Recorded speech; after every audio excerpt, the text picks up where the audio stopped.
This is the Barracuda Spam Firewall 300, an email appliance, and we're going to make it run our Minecraft server. Looking along the back of this machine, we can see all the standard outputs of our motherboard, so with this pile of spare parts, we're going to give this thing an upgrade.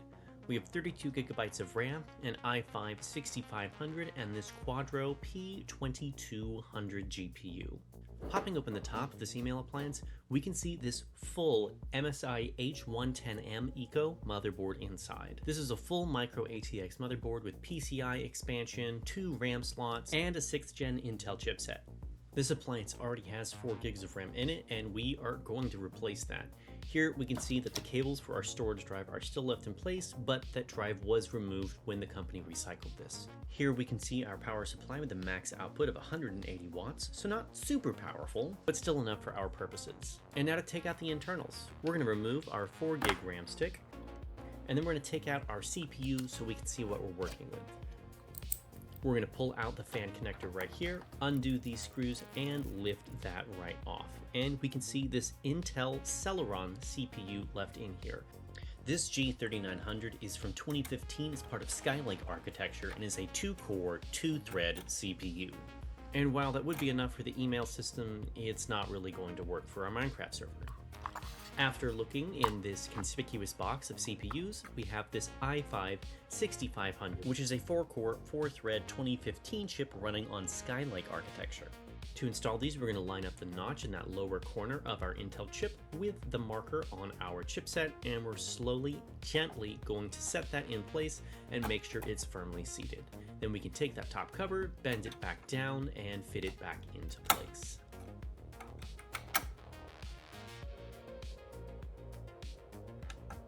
Then it's time for some thermal compound, and I like to use something about the size of a kernel of corn, but just do what works best for you. And we can set our heatsink back over top and screw it back into place and connect our fan header.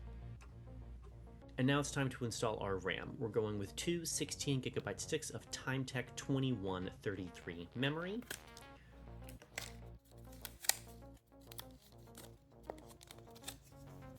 We're going to pop open our clamps, line up the notch, and press in till we hear the click.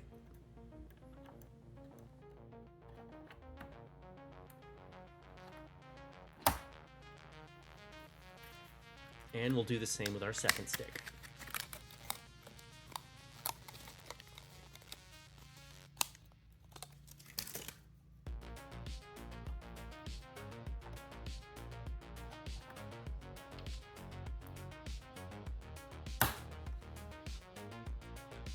Then it's time to install our SSD, and rather than working with mountings or anything like that, we're just going to connect our data and our power cable and just leave this sitting here.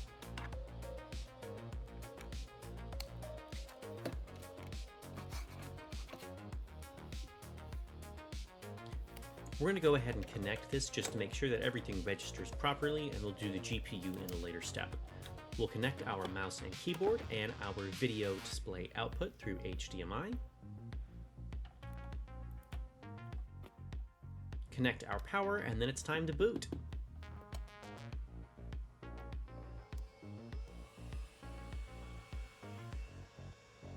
From here, we go into our BIOS where it does ask for a password.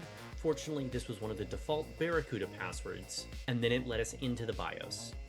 We can see our full 32 gigabytes of RAM and that our i5 6500 is showing up properly. This is fantastic. And then for good measure, we're going to go back in and wipe that administrative password on the BIOS so that we don't have to remember that one. And we're just going to clear it out entirely. Here we can see the key we need to press to go into our one-time boot menu, and we're going to go ahead and launch Ubuntu. We'll go through the entire installation process. We'll add a Wi-Fi card so that we can update this installation.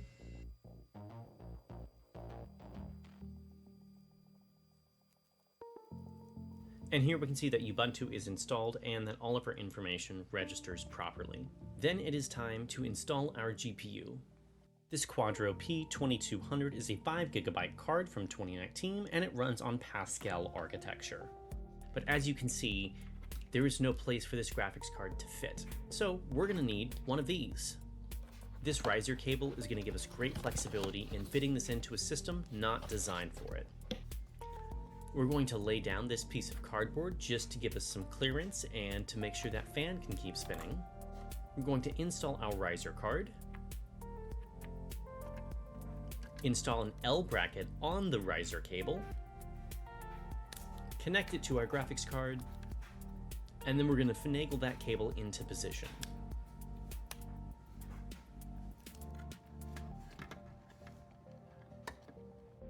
And then we're going to lay this cardboard spacer down to keep the card from grounding out on this top panel.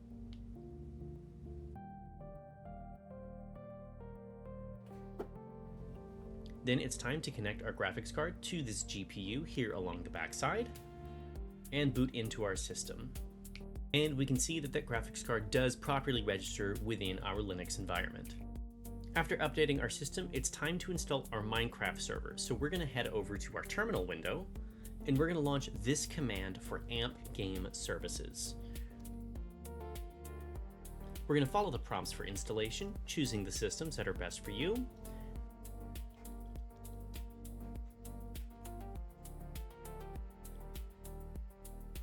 And after it's gone through the initial setup, it is going to open this browser window where we are going to drop in our AMP authentication tag. It'll ask for the type of installation we want to do, and we're going to select this standalone variant. We'll keep our defaults and we'll launch the system, and it will prompt us for restart.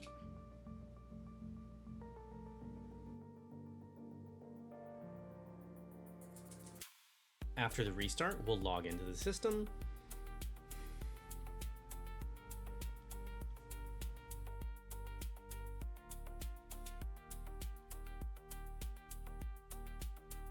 We will see this instance window. We're going to click Create Instance, and here we have a list of all of the different game types available to us through this service, and we're going to find our Minecraft Bedrock installation.